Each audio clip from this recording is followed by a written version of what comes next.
ನಮಸ್ತೆ ಫ್ರೆಂಡ್ಸ್, ಅಕ್ಷಯ ಪಾತ್ರೆ ಅಡುಗೆ ಮನೆಗೆ ನಿಮಗೆಲ್ಲರಿಗೂ ಪ್ರೀತಿಯ ಸ್ವಾಗತ. ಪೋಷಕಾಂಶಗಳನ್ನು ಸಂತುಲಿತವಾಗಿ ಬಳಸಿದ ಒಂದು ದಕ್ಷಿಣ ಭಾರತದ ಅಡುಗೆ ಅಂತಂದ್ರೆ ಬಿಸಿಬೇಳೆಬಾತು. ಅದರಲ್ಲಿ ಅಕ್ಕಿ, ಬೇಳೆ, ತರಕಾರಿಗಳು, ಮಸಾಲೆಗಳು, ತುಪ್ಪ, ಎಣ್ಣೆ ಎಲ್ಲವೂ ಹದವಾಗಿ ಸೇರಿಸಲ್ಪಟ್ಟಿದೆ. ಇವತ್ತು ನಾನು ಬಿಸಿಬೇಳೆಬಾತನ್ನು ಮಾಡಿ ತೋರಿಸ್ತಾ ಇದ್ದೇನೆ. ಅದರ ಜೊತೆಗೆ ಬಿಸಿಬೇಳೆಬಾತಿಗೆ ಹಾಕುವಂತಹ ಪುಡಿಯನ್ನು ಕೂಡ ಹೇಗೆ ಮಾಡೋದು ಅಂತ ತೋರಿಸ್ತೇನೆ. ಅದಕ್ಕೆ ಹೆಚ್ಚು ಸಮಯ ಬೇಕಾಗುವುದಿಲ್ಲ. ಹೊರಗಿನಿಂದ ತಂದರೆ ನಾವು ಸ್ವಲ್ಪ ದಿವಸ ಉಪಯೋಗಿಸ್ಬೋದು, ಆಮೇಲೆ ಫ್ರಿಜ್ಜಲ್ಲಿ ಇಟ್ಕೊಳ್ಬೋದು. ಹೀಗೆಲ್ಲ ಆಗ್ತದೆ. ನಮಗೆ ಎಷ್ಟು ಬೇಕೋ ಅಷ್ಟು ಪ್ರಮಾಣದಲ್ಲಿ ನಾವು ಪುಡಿ ಮಾಡಿಕೊಂಡು ಬಳಸಿದಾಗ ಫ್ರೆಶ್ ಆಗಿ ತುಂಬ ರುಚಿಯಾಗಿರ್ತದೆ. ಬಿಸಿಬೇಳೆಬಾತು ಮಾಡುವ ವಿಧಾನ ಮತ್ತು ಅದರ ಪುಡಿ ಮಾಡುವ ವಿಧಾನವನ್ನು ಈಗ ನೋಡ್ಕೊಳ್ಳಿ.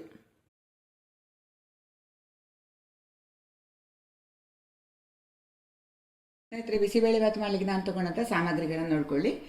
ಇದು ಊಟದ ಅಕ್ಕಿ 1 ಕಪ್ಪು, ತೊಗರಿಬೇಳೆ 3/4 ಕಪ್ಪು, ಬಿಸಿಬೇಳೆಬಾತಿನ ಪುಡಿ, ಕರಿಬೇವು, ಉಪ್ಪು, ಹುಳಿ, ಬೆಲ್ಲ, ಸಾಸಿವೆ, ಮೆಣಸು, ಆಮೇಲೆ ನೆಲಗಡಲೆ, ಗೇರು ಬೀಜ, ತುಪ್ಪ, ಎಣ್ಣೆ.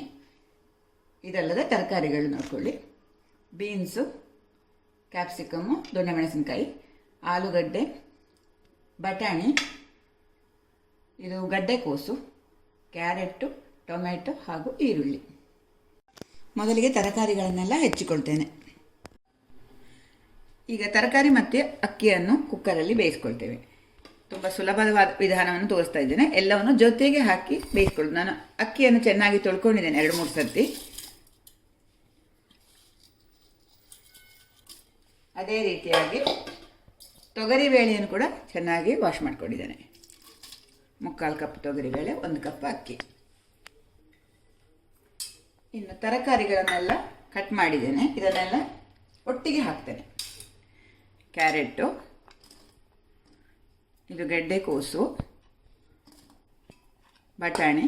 ಇದು ನಾನು ಫ್ರೋಝನ್ ಬಟಾಣಿ ಯೂಸ್ ಮಾಡ್ತಾ ಇದ್ದೇನೆ, ಅಥವಾ ಒಣ ಬಟಾಣಿಯನ್ನು ನೆನೆಸಿ ಕೂಡ ಬಳಸ್ಕೊಳ್ಬೋದು. ಆಮೇಲೆ ಬೀನ್ಸು, ನಿಮಗೆ ಯಾವುದೆಲ್ಲ ಇಷ್ಟ ತರಕಾರಿ ಅದನ್ನೆಲ್ಲ ಬಳಸ್ಕೊಳ್ಬೋದು. ಟೊಮೆಟೊ ಎಲ್ಲವನ್ನು ಜೊತೆಗೆ ಹಾಕ್ತಾ ಇದ್ದೇನೆ. ಟೊಮೆಟೊ, ಈರುಳ್ಳಿ, ಸಾಂಬಾರು ಈರುಳ್ಳಿ ಇದ್ದರೆ ಅದನ್ನು ಹಾಕ್ಕೊಳ್ಬೋದು. ನನ್ನ ಸ್ನೇಹಿತೆಯೊಬ್ಬರು ಬೆಳ್ಳುಳ್ಳಿ ಕೂಡ ಬಳಸ್ತಾ ಇದ್ದರು. ಅನ್ನ ಬೇಯುವಾಗಲೇ ಹಾಕೋದು. ನೋಡಿ, ಆಲೂಗಡ್ಡೆ ನೀರಲ್ಲಿ ನೆನೆಸಿಟ್ಟಿದ್ದೇನೆ ಕಪ್ಪಾಗೋದಕ್ಕೋಸ್ಕರ. ಈಗ ಈ ಕಪ್ಪಲ್ಲಿ ಅಕ್ಕಿ ತಗೊಂಡಿದ್ದೇನೆ. ಅದೇ ಕಪ್ಪಲ್ಲಿ 1 ಕಪ್ ಅಕ್ಕಿಗೆ 6 ಕಪ್ ನೀರು ಹಾಕ್ತಾ ಇದ್ದೇನೆ. 1 ಆಯಿತು, 3, 4, 5, 6. ಜೊತೆಗೆ ಅರಸಿನ ಪುಡಿ ಸೇರಿಸ್ತಾ ಇದ್ದೇನೆ. ಅರಸಿನ ಪುಡಿ ಆಗ ತೋರಿಸ್ಲಿಕ್ಕೆ ಆಗಲಿಲ್ಲ. ಅರಸಿನ ಪುಡಿಯನ್ನು ಸ್ವಲ್ಪ ಹಾಕ್ತಾ ಇದ್ದೇನೆ. ಉಪ್ಪು ಕೂಡ ಈಗಲೇ ಹಾಕ್ತೇನೆ, ರುಚಿಗೆ ತಕ್ಕಷ್ಟು ಉಪ್ಪು. ಎಲ್ಲ ಜೊತೆಗೆ ಹಾಕುವಂಥದ್ದು, ಬೇಗನೆ ಆಗುವಂಥ ಒಂದು ಬಿಸಿಬೇಳೆಬಾತು. ನೋಡಿ, ನಾನೀಗ ಕ್ಯಾಪ್ಸಿಕಮ್ ಹಾಕಲಿಲ್ಲ, ಆಮೇಲೆ ಒಗ್ಗರಣೆಗೆ ಹಾಕ್ತಾ ಇದ್ದೇನೆ ಇದನ್ನು. ಈಗ ಇದನ್ನು ಮುಚ್ಚಿ, ಈಗ ಮುಚ್ಚಳ ಮುಚ್ಚಿ ವೆಯ್ಟ್ ಹಾಕಿ 2-3 ವಿಸಿಲ್ ಮಾಡ್ಕೊಳ್ತೇನೆ. ಬಿಸಿಬೇಳೆಬಾತು ಪುಡಿ ಮಾಡಲಿಕ್ಕೆ ಬೇಕಾದಂಥ ಸಾಮಗ್ರಿಗಳನ್ನು ನೋಡ್ಕೊಳ್ಳಿ. ಇದು ಮೆಣಸು 6-7 ಇದೆ, ಬ್ಯಾಡಗಿ ಮೆಣಸು, ಖಾರ ಇಲ್ಲದ್ದು. ಖಾರ ನಿಮಗೆ ಜಾಸ್ತಿ ಬೇಕು ಅಂದರೆ ಇನ್ನೊಂದೆರಡು ಹಾಕ್ಕೊಳ್ಬೋದು. ಕಡಲೆಬೇಳೆ 1 ಚಮಚ, ಉದ್ದಿನಬೇಳೆ 1 ಚಮಚ, ಒಂದು 3-4 ಚಮಚ ಆಗುವಷ್ಟು ಕೊತ್ತಂಬರಿ, 1/4 ಚಮಚ ಆಗುವಷ್ಟು ಮೆಂತೆ, 1-2 ಚಮಚ ಒಣ ಕೊಬ್ಬರಿ, ಒಂದು ಸ್ವಲ್ಪ ಇಂಗು ಬೇಕು. ಇದು ಚಕ್ರ ಮೊಗ್ಗು ಅಂತ ತಗೊಂಡಿದ್ದೇನೆ. 1-2 ಲವಂಗ, 1 ತುಂಡು ಚಕ್ಕೆ, ಸ್ವಲ್ಪ ಕರಿಮೆಣಸು ಅಥವಾ ಪೆಪ್ಪರ್ ಕಾರ್ನ್. ಈಗ ಎಲ್ಲವನ್ನು ಹುರ್ಕೊಳ್ಳೋಣ. ಮೊದಲಿಗೆ ಮೆಂತೆ ಹಾಕಿದ ಮೇಲೆ ಉದ್ದಿನಬೇಳೆ, ಕಡಲೆಬೇಳೆ, ಆಮೇಲೆ ಮೆಣಸು. ಇದು ಮೀಡಿಯಂ ಖಾರ. ಹೆಚ್ಚು ಖಾರ ಬೇಕು ಅನ್ನೋರು ಗುಂಟೂರು ಮೆಣಸಿನಕಾಯಿ ಕೂಡ ಹಾಕ್ಕೊಳ್ಬೋದು. ಆಮೇಲೆ ಸ್ವಲ್ಪ ಇದರ ಬೆಚ್ಚಗೆ ಮಾಡ್ಕೊಳ್ಬೇಕು. ಸ್ವಲ್ಪ ಬೆಚ್ಚಗೆ ಆಗಿ ನೋಡಿ, ಕಲರ್ ಚೇಂಜ್ ಆಗುವಷ್ಟು ಹೊತ್ತಿಗೆ ಕೊತ್ತಂಬರಿ ಹಾಕ್ಕೊಳ್ತೇನೆ. ಕೊತ್ತಂಬರಿ ಮೊದಲೇ ಹಾಕ್ಕೊಳ್ಳೋದು ಬೇಡ. ಕೊತ್ತಂಬರಿ ಜೊತೆ ಒಣ ಕೊಬ್ಬರಿ, ಚಕ್ಕೆ ಒಂದು ತುಂಡು, ಮೊಗ್ಗು, ಲವಂಗ, ಕರಿಮೆಣಸು ಕಾಳು, ಪೆಪ್ಪರ್ ಕಾರ್ನ್ಸ್ ಅದು ಹಾಕ್ತಾ ಇದ್ದೇನೆ.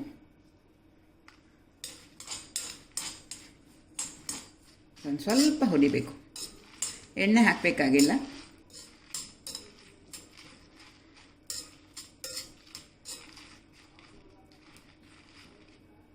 ಒಣ ಕೊಬ್ಬರಿ ಹಾಕೋದು ಆಪ್ಷನಲ್ಲು, ಬೇಡ ಅನ್ನೋರು ಬರೀ ಮಸಾಲೆ ಹುರಿದ ಪದಾರ್ಥಗಳನ್ನಷ್ಟೇ ಹಾಕಿದರೆ ಸಾಕು. ಈಗ ಗ್ಯಾಸ್ ಆಫ್ ಮಾಡ್ಕೊಳ್ತೇನೆ. ಆಮೇಲೆ ಸ್ವಲ್ಪ ಇಂಗಿನ ಪುಡಿ ಹಾಕ್ತಾ ಇದ್ದೇನೆ. ಇದು ಪೂರ್ತಿ ತಣ್ಣಗಾದ್ಮೇಲೆ ನುಣ್ಣಗೆ ಪುಡಿ ಮಾಡಿ ಇಟ್ಕೊಳ್ತೇನೆ. ಹುರಿದಂಥ ಮಸಾಲೆ ಪದಾರ್ಥವನ್ನು ಪ್ಲೇಟಿಗೆ ಹಾಕಿ ತಣ್ಣಗೆ ಮಾಡ್ಕೊಂಡಿದ್ದೇನೆ.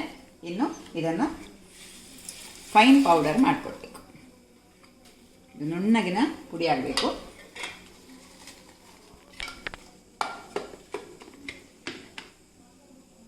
ಗಮ್ ಅಂತ ಇರುವಂಥ ಬಿಸಿಬೇಳೆ ಬಾತಿನ ಪುಡಿ ರೆಡಿ.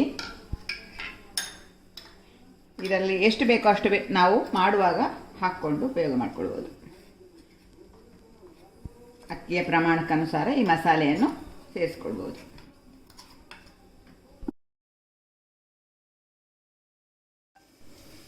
ಫುಲ್ ಫ್ಲೇಮಲ್ಲಿ 3 ವಿಸಿಲ್ ಮಾಡ್ಕೊಂಡಿದ್ದೇನೆ. ಗ್ಯಾಸ್ ಆಫ್ ಮಾಡ್ಕೊಳ್ತೇನೆ. ಇದು ಪೂರ್ತಿ ತಣ್ಣಗಾಗಬೇಕೀಗ.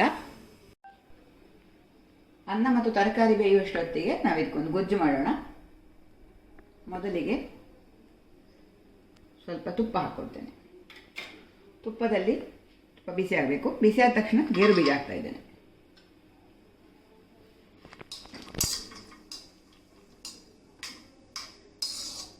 ಗೇರು ಬೀಜ ಸ್ವಲ್ಪ ಬದಿಗೆ ಮಾಡಿ ನೆಲಕಡಲೆ ಹಾಕೋಣ. ಮೊದಲಿಗೆ ಇದು ಮೊದಲು ಹಾಕೊಂಡ್ರೆ ಒಳ್ಳೆಯದು. ಸ್ವಲ್ಪ ಸಿಡಿಬೇಕು ಇದಕ್ಕೆ. ಇವುಗಳೆರಡನ್ನು ಹುರಿದು ತೆಗೆದು ತಟ್ಟೆಯಲ್ಲಿ ಇಟ್ಕೊಳ್ತೇನೆ. ಮೊದಲಿಗೆ ನೆಲಕಡಲೆ ಚೆನ್ನಾಗಿ ನೋಡಿ ಸಿಡಿತಾ ಇದೆ. ಆಮೇಲೆ ಗೇರು ಬೀಜ ಗೋಲ್ಡನ್ ಕಲರ್ ಬಂದಿದೆ. 2 ಆಯ್ತು, ಇದು ಸಾಕು. ಈಗ ಇದನ್ನು ತೆಗೆದಿಡ್ತೇನೆ. ಇದನ್ನು ಕೊನೆಯಲ್ಲಿ ಹಾಕುವುದರಿಂದ ಈ ಥರ ಕ್ರಿಸ್ಪಿಯಾಗಿ ಉಳ್ಕೊಳ್ತದೆ. ಹಾಗಾಗಿ ನಾವು ಗೊಜ್ಜು ಮಾಡುವಾಗ ಇದನ್ನು ಸೇರಿಸ್ಕೊಳ್ಳೋದು ಬೇಡ. ಕೊನೆಗೆ ಹಾಕೋಣ. ಇದೇ ಬಾಣಲೆಗೆ ಒಂದು 4 ರಿಂದ 5 ಸ್ಪೂನ್ ಆಗುವಷ್ಟು ಎಣ್ಣೆ ಹಾಕ್ತಾ ಇದ್ದೇನೆ. ಎಣ್ಣೆಯ ಪ್ರಮಾಣ ನೀವು ಬೇಕಾದರೆ ಕಡಿಮೆ ಹಾಕ್ಕೊಳ್ಬೋದು. ಎಣ್ಣೆ ಬಿಸಿಯಾದ ತಕ್ಷಣ ಸಾಸಿವೆ ಹಾಕ್ತಾ ಇದ್ದೇನೆ.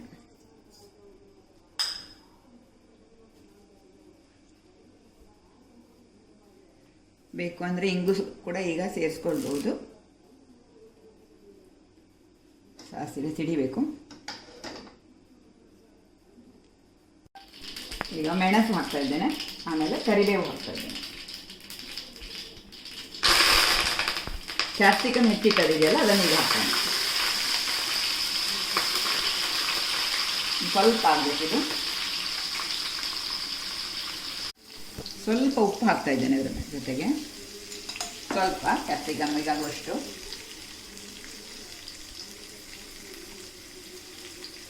ಉರಿ ಸಣ್ಣದು ಮಾಡಿ ಹುಣಸೆ ಹುಳಿಯನ್ನು ರಸ ಮಾಡಿಟ್ಟಿದ್ದೇನೆ. ರಸ ತೆಗೆದಿಟ್ಟಿದ್ದೇನೆ. ಇದನ್ನು ಹಾಕ್ತಾ ಇದ್ದೇನೆ. ಈರುಳ್ಳಿ ಇಲ್ಲದೆ ಕೂಡ ಬಳಸದೆ ಕೂಡ ಮಾಡ್ಬೋದು. ಈಗ ಇದು ಬಿಸಿಬೇಳೆ ಬಾತಿನ ಪುಡಿಯನ್ನು ಹಾಕ್ತಾ ಇದ್ದೇನೆ. ನಾವು ಮಾಡಿಟ್ಟಂತಹ ಪುಡಿ 3 ಸ್ಪೂನ್ ಆಗುವಷ್ಟು ಹಾಕಿದ್ದೇನೆ ಈಗ. ಆಮೇಲೆ ನೋಡಿಕೊಂಡು ಹಾಕೊಳ್ಬೋದು. ಇದು ಬೆಲ್ಲ ಕೂಡ ಹಾಕ್ಕೊಳ್ತೇನೆ.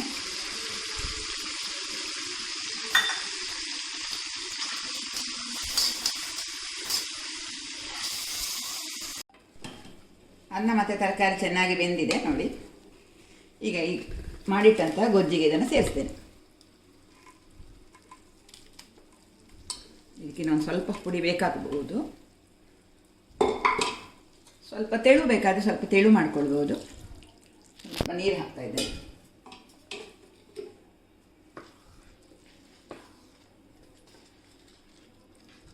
ಈ ಹಂತದಲ್ಲಿ ಉಪ್ಪು ಖಾರ ನೋಡಿಕೊಂಡು ಸ್ವಲ್ಪ ಇದರ ಪುಡಿ ಬೇಕು.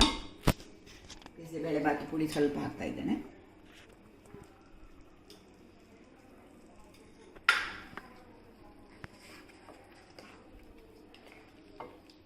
ಒಂದು ಕುದಿ ಬಂದರೆ ಸಾಕು.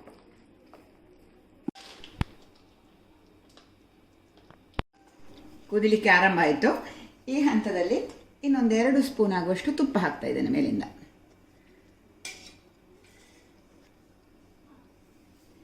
ನಾವು ಹುರಿದಿಟ್ಟಂಥ ಗೇರು ಬೀಜ ಮತ್ತು ನೆಲಗಡಲೆ ಇದನ್ನು ಕೂಡ ಹಾಕೊಳ್ತೇನೆ. ಈಗ ಗ್ಯಾಸ್ ಆಫ್ ಮಾಡ್ಕೊಳ್ತೇನೆ. ಇದು ನಾನು ನೀರು ಸ್ವಲ್ಪ ಇನ್ನೂ ಹಾಕಿದ್ದೆ, ಒಂದು 2-3 ಕಪ್ ಆಗುವಷ್ಟು ನೀರು ಹಾಕ್ಕೊಂಡಿದ್ದೇನೆ. ಸೆಮಿ ಸಾಲಿಡ್ ಆದರೆ ಚೆನ್ನಾಗಿರ್ತದೆ ಬಿಸಿಬೇಳೆಬಾತು. ಗ್ಯಾಸ್ ಆಫ್ ಮಾಡ್ಕೊಳ್ತೇನೆ. ಬಿಸಿಬೇಳೆಬಾತು ಬೇಗನೆ ಮಾಡುವಂಥ ವಿಧಾನ ಮತ್ತು ಅದರ ಪುಡಿ ಮಾಡುವ ವಿಧಾನವನ್ನು ನೀವು ನೋಡ್ಕೊಂಡ್ರಲ್ಲ, ಇದು ಇಷ್ಟ ಆಯಿತು ಅಂತ ಅಂದ್ಕೊಳ್ತೇನೆ. ಇಷ್ಟ ಆದರೆ ಒಂದು ಲೈಕ್ ಒತ್ತಿ ನಿಮ್ಮ ಮಿತ್ರರಿಗೆ ವಿಡಿಯೋ ಲಿಂಕನ್ನು ದಯವಿಟ್ಟು ಶೇರ್ ಮಾಡಿಕೊಳ್ಳಿ.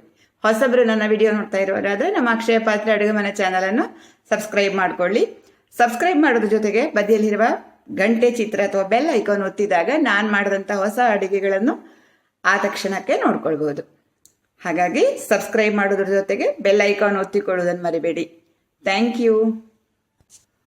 ಬಿಸಿಬೇಳೆಬಾತು ಬೇಗನೆ ಮಾಡುವಂಥ ವಿಧಾನ ಮತ್ತು ಅದರ ಪುಡಿ ಮಾಡುವ ವಿಧಾನವನ್ನು ನೀವು ನೋಡ್ಕೊಂಡ್ರಲ್ಲ, ಇದು ಇಷ್ಟ ಆಯಿತು ಅಂತ ಅಂದ್ಕೊಳ್ತೇನೆ. ಇಷ್ಟ ಆದರೆ ಒಂದು ಲೈಕ್ ಒತ್ತಿ ನಿಮ್ಮ ಮಿತ್ರರಿಗೆ ವಿಡಿಯೋ ಲಿಂಕನ್ನು ದಯವಿಟ್ಟು ಶೇರ್ ಮಾಡಿಕೊಳ್ಳಿ. ಹೊಸಬರು ನನ್ನ ವಿಡಿಯೋ ನೋಡ್ತಾ ಇರೋರಾದರೆ ನಮ್ಮ ಅಕ್ಷಯ ಪಾತ್ರೆ ಅಡುಗೆ ಮನೆ ಚಾನಲನ್ನು ಸಬ್ಸ್ಕ್ರೈಬ್ ಮಾಡಿಕೊಳ್ಳಿ. ಸಬ್ಸ್ಕ್ರೈಬ್ ಮಾಡೋದ್ರ ಜೊತೆಗೆ ಬದಿಯಲ್ಲಿರುವ ಗಂಟೆ ಚಿತ್ರ ಅಥವಾ ಬೆಲ್ ಐಕಾನ್ ಒತ್ತಿದಾಗ ನಾನು ಮಾಡಿದಂಥ ಹೊಸ ಅಡುಗೆಗಳನ್ನು ಆ ತಕ್ಷಣಕ್ಕೆ ನೋಡ್ಕೊಳ್ಬೋದು. ಹಾಗಾಗಿ ಸಬ್ಸ್ಕ್ರೈಬ್ ಮಾಡೋದ್ರ ಜೊತೆಗೆ ಬೆಲ್ ಐಕಾನ್ ಒತ್ತಿಕೊಳ್ಳೋದನ್ನು ಮರಿಬೇಡಿ. Thank you.